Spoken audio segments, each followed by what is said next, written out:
Hello and very very warm welcome to all of you. हम लोग BTSC dental exam के लिए MCQ practice कर रहे हैं सब्जेक्ट वाइज। हर सब्जेक्ट में कमीशन ने जो सिलेबस में चैप्टर्स दिए थे उन चैप्टर्स से most probable and most important MCQs practice कर रहे हैं उन चैप्टर्स के इंपॉर्टेंट टॉपिक्स में से। आज हम लोग शुरू करने वाले हैं प्रोस्थोडोंटिक्स। अभी हम लोग शुरू करते हैं प्रोस्थोडोंटिक्स का रिविजन। प्रोस्थोडोंटिक्स में हम लोग कंप्लीट डेंचर से स्टार्ट कर रहे हैं। हमारा पहला क्वेश्चन है, posterior palatal seal is placed to Posterior palatal seal is placed to compensate polymerization shrinkage। हम CD में posterior palatal seal बनाते हैं to compensate polymerization shrinkage। Second question is, vibrating line is located। कहाँ होता है vibrating line? Anterior to fovea palatina। Vibrating line is located anterior to fovea palatina। Question 3, most important primary stress bearing area for maxillary complete denture is। most important primary stress bearing area कौन सा होता है maxilla में complete denture के लिए? hard palate, horizontal hard palate। Okay, stress bearing area हमारा horizontal hard palate। retention in a maxillary denture is mainly due to adhesion and cohesion। retention maxillary denture का oral cavity में कैसे होता है? Adhesion and cohesion के through. Question 5, ideal posterior palatal seal is placed at. Ideally posterior palatal seal हमारा कहाँ पे जाके टच करना चाहिए, कहाँ पे जाके जो है रिलैक्स करना चाहिए या किस जगह को, कुछ भी। आइडियली पोस्टीरियर पैलेटल सील कहाँ तक आपका एक्सटेंड होना चाहिए? पोस्टीरियर वाइब्रेटिंग लाइन तक। Ideal posterior palatal seal area जो है पोस्टीरियर वाइब्रेटिंग लाइन पे जाके प्लेस होना चाहिए। अब आते हैं आरपीडी की साइड हम लोग। कैनेडीज क्लास 1 आर्च। कैनेडीज के क्लासिफिकेशन के अकॉर्डिंग कैनेडीज क्लास 1 किसको कहते हैं? बाइलेटरली पोस्टीरियर इडेंचुलस एरिया को कैनेडीज क्लास 1 कहते हैं, बाइलेटरली पोस्टीरियर इडेंचुलस एरिया को। Ideal location for indirect retainer in class 1 RPD opposite to the fulcrum line। Ideal location for indirect retainer in class 1 RPD opposite to the fulcrum line।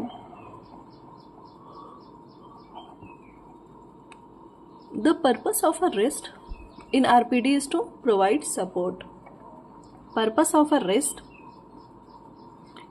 in RPD is to provide support। ठीक है। सर्वे line is found और सर्वे line कहाँ मिलेगा? Axial surface पे। सर्वे line कहाँ होता है? Axial surface पे। Ideal clasp for class 1 RPD I bar. Ideal clasp आप कौन सा दोगे क्लास 1 आरपीडी के लिए? आई बार दोगे। एफपीडी में देखते हैं, minimum occluso cervical height of porcelain fused metal crown on posterior teeth is. कितना होगा minimum occluso cervical height? 4 mm। Minimum height जो है हमारे पीएफएम क्राउन की पोस्टीरियर टेथ पे 4 mm तो होनी ही चाहिए। Connector in an FPD must be rigid. Connector एक एफपीडी का कैसा होना चाहिए? रिजिड होना चाहिए। Biological width is approximately 2 mm। Biological width is approximately 2 mm। Next, Pontic design best suited for missing maxillary premolar. किसी को आप मिसिंग मैक्सिलरी प्रीमोलर के लिए पॉन्टिक दोगे तो कैसा दोगे? Modified ridge lap. Modified ridge lap pontic दोगे। Sorry, retention of FPD depends most on. Retention of FPD depends most on taper of preparation. Preparation जो आपने क्राउन कटिंग की है उसकी टेपरिंग कितनी है उस पे रिटेंशन ऑफ एफपीडी डिपेंड करेगा। रिटेंशन ऑफ एफपीडी जो भी प्रिपरेशन है उसकी टेपरिंग पे। अब देखते हैं हम लोग ऑक्लूशन एंड आर्टिकुलेटर्स से question. Curve of Spee is seen in. Curve of Spee is seen in an important one, sagittal plane. Curve of Spee आपने कहाँ दिखता है? सैजिटल प्लेन में। बेनेट मूवमेंट इज, क्या है Bennett movement? Lateral bodily movement of condyle. An important one, Bennett movement is lateral bodily movement of condyle. Hanau's quint includes all except vertical dimension। Hanau's quint includes all। ठीक है, तो आप ये याद कर लो क्या इंक्लूड करता है? और क्या नहीं इंक्लूड करता है, वर्टिकल डायमेंशन इंक्लूड नहीं करता है। यहाँ पे आपका 2 क्वेश्चन रेडी हो जाएगा। Question 19, the most accurate articulator type is fully adjustable articulator. जो होता है वो सबसे एक्यूरेट आर्टिकुलेटर होता है। The most accurate articulator type is fully adjustable articulator. Question 20, Christensen's phenomena is related to, किससे रिलेटेड है Christensen's phenomena? Posterior teeth separation during protrusion. ठीक है, इम्प्रेशन मटेरियल के कुछ क्वेश्चंस देखते हैं हम लोग। CD, RPD, FPD के लिए इम्प्रेशन मटेरियल क्या लगता है? Border moulding is done to, border moulding आप क्यों करते हो? मसल मूवमेंट को रिकॉर्ड करने के लिए। बॉर्डर मोल्डिंग आप इम्प्रेशन लेने के बाद लास्ट में क्यों करते हो? रिकॉर्ड करने के लिए muscle movement. ZOE impression paste is mainly used for, zinc oxide eugenol impression paste mainly आप क्यों यूज करते हो? ई डेंचुलस पेशेंट का फाइनल इंप्रेशन लेने के लिए जिंक ऑक्साइड यूजेनॉल का यूज होता है। Material of choice for single step crown impression, addition silicone. Material of choice क्या होगा सिंगल स्टेप क्राउन इंप्रेशन के लिए? Addition silicone. An important one, please याद कर लो इसे। हाइड्रोकोलाइड्स सेट बाय, हाइड्रोकोलाइड कैसे सेट करता है? जेलेशन के through. Hydrocolloids set by gelation. Custom tray spacing for zinc oxide eugenol impression. Custom tray में स्पेसिंग कितनी दोगे आप? जिंक ऑक्साइड यूजेनॉल से जब इंप्रेशन लोगे तो 0 mm। कस्टम ट्रे में हम कोई स्पेसिंग नहीं देते हैं जिंक ऑक्साइड यूजेनॉल से इंप्रेशन लेते वक्त। नेक्स्ट देखते हैं अब हम लोग इम्प्लांट्स एंड कुछ और मिससेलेनियस क्वेश्चंस और इम्प्लांट से question. An important topic implant question. Osseo integration refers to, osseo integration से आप क्या समझते हो? Direct bone to implant contact. ठीक है, बोन का इम्प्लांट के अराउंड बन जाना, ऑसियो इंटीग्रेशन इसको कहते हैं। Most commonly use material for dental implant is, dental implant के लिए सबसे कॉमनली यूज मटेरियल कौन सा होता है? Titanium. Question 33, implant success depends most on osseo integration. Yes, implant की सक्सेस ऑसियो इंटीग्रेशन पे सबसे ज्यादा डिपेंड करती है। Question 34, minimum bone height for standard implant placement 10 mm। किसी भी पेशेंट के ओरल कैविटी में जो एल्विलर बोन है उसकी मिनिमम हाइट 10 mm तो होनी ही चाहिए। उससे ज़्यादा है और अच्छा होगा, ग्रिप होगा और अच्छा प्रोग्नोसिस होगा, लेकिन minimum height for standard implant placement is 10 mm minimum bone height. Next question is over dentures abutments are usually, over dentures abutments are usually implants only, natural death, posts, all of the above। जब आप किसी patient को over denture दे रहे हो तो ऐसा abutment आप क्या यूज करोगे? इम्प्लांट देकर आप इम्प्लांट भी यूज कर सकते हो। सराउंडिंग में अगर नेचुरल टीथ है तो अबटमेंट के तौर पे आप नेचुरल टीथ भी यूज कर सकते हो। पोस्ट एंड कोर प्रिपेयर करके दांत में फिर उसको अबटमेंट की तरह यूज कर सकते हो। सारी कुछ आप यूज कर सकते हो। All of the above is right answer. Abutments for over denture, all of the above. Some clinical based questions.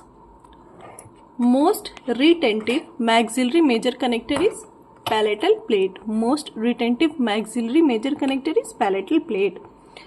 Best maxillary major connector in case of palatal torus is, जब अगर टॉरस हो तो best maxillary connector हम लोग कौन सा देते थे? यू शेप्ड कनेक्टर देते थे। हम लोगों ने लेक्चर में पढ़ा भी था। टोराई के केस में, टॉरस के केस में हम लोग यू शेप्ड कनेक्टर देंगे। Next question, best Pontic design for posterior mandible with good hygiene. Sanitary Pontic design जो होगा posterior mandible with good hygiene में हम लोग सैनिटरी पॉन्टिक देंगे। Question 39, taper recommended for crown preparation. Crown preparation के लिए कितनी टेपरिंग होनी चाहिए? 4 to 6 डिग्री। क्राउन प्रिपरेशन के लिए 4 to 6 डिग्री की टेपरिंग होनी चाहिए। Ideal convergence angle for FPD preparation क्या होगा? Ideal convergence angle 6 degree. Next हमारा क्वेश्चन हम लोग देखने वाले हैं जो मटेरियल्स यूज होता है CD, FPD और RPD के केस में। उसमें PMMA is used in denture base because it is light weight and aesthetic. PMMA हम लोग क्यों यूज करते हैं? क्योंकि ये लाइट वेट और एस्थेटिक होता है। Cobalt chromium is used in RPD framework due to corrosion resistant. कल भी मैंने बताया था CR कोरोजन रेजिस्टेंट, क्रोमियम का सिंबल होता है CR। तो कोबाल्ट और क्रोमियम का RPD में हम लोग यूज क्यों करते हैं? कोरोजन रेजिस्टेंस होता है इसमें, इसीलिए। Porcelain teeth are contraindicated in, आप पोर्सिलेन टीथ पेशेंट को कब नहीं दोगे, जब उस पोजीशन के जस्ट अपोजिट वाले जॉ में जस्ट अपोजिट वाली जगह पे नेचुरल टूथ हो, तो हम लोग किसी भी एक जॉ में जो है वो पोर्सिलेन टीथ नहीं देंगे। Condensation silicone by product is alcohol, कल भी हम लोगों ने ये देखा था कि कंडेंसेशन सिलिकॉन का बाई प्रोडक्ट क्या होता है, alcohol. Face bow records an important one, face bow records orientation of maxilla to skull, face bow जो है वो रिकॉर्ड करता है orientation of maxilla to skull. कुछ और देखते हैं हम लोग। Most common cause of CD fracture is mid line fracture, most common cause of CD fracture is mid line fracture, ठीक है।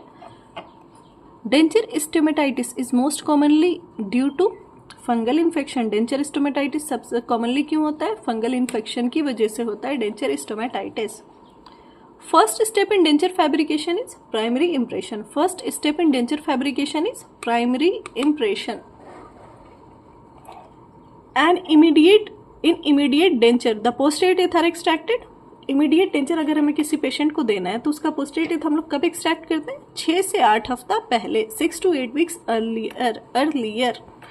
Tissue conditioner is used in temporary soft lining, tissue conditioner is used in temporary soft lining. Okay, congrats, आपका prostho भी complete हुआ। यहाँ पे revision आपका most of the subjects हमने देख लिए एमसीक्यू के थ्रू। प्लीज़ अच्छे से एग्ज़ाम देना, all the best for your exam. Exam से पहले अच्छे से रेस्ट करना, एग्ज़ाम में देने से पहले अच्छे से खा कर जाना, स्ट्रेस बिल्कुल मत लेना और एग्ज़ाम पूरी कंसंट्रेशन के साथ देना। All the best for your exam once again. Exam के बाद just a general information, exam के बाद हम लोग नीट MDS 2026 का प्रिपरेशन शुरू करने वाले हैं, as well as various Prometric exams जो ओवरसीज़ होते हैं, वेरियस प्रोमेट्रिक एग्ज़ाम्स सऊदी के होते हैं, दुबई के होते हैं, इन सब की भी प्रिपरेशन हम लोग करना स्टार्ट करने वाले हैं।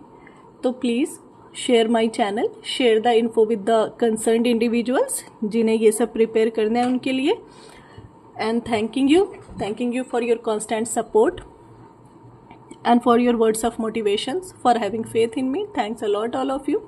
मिलते हैं नेक्स्ट लेक्चर के साथ नीट MDS प्रिपरेशन के, या फिर अगर अभी भी कुछ कन्फ्यूजन है, कुछ प्रिपेयर होना बच गया है और आप लोगों को मेरी मदद चाहिए उस चीज़ को प्रिपेयर करने में, तो प्लीज़ डू कमेंट, मैं ज़रूर मदद करूँगी। बट मैं रिकमेंड करूँगी कि एक दिन है, रिलैक्स होकर रिवाइज़ करें आप लोग और अच्छे से रेस्ट लें एग्ज़ाम से पहले और फिर अच्छे से एग्ज़ाम दे के आओ। All the best all of you for exams. Thank you.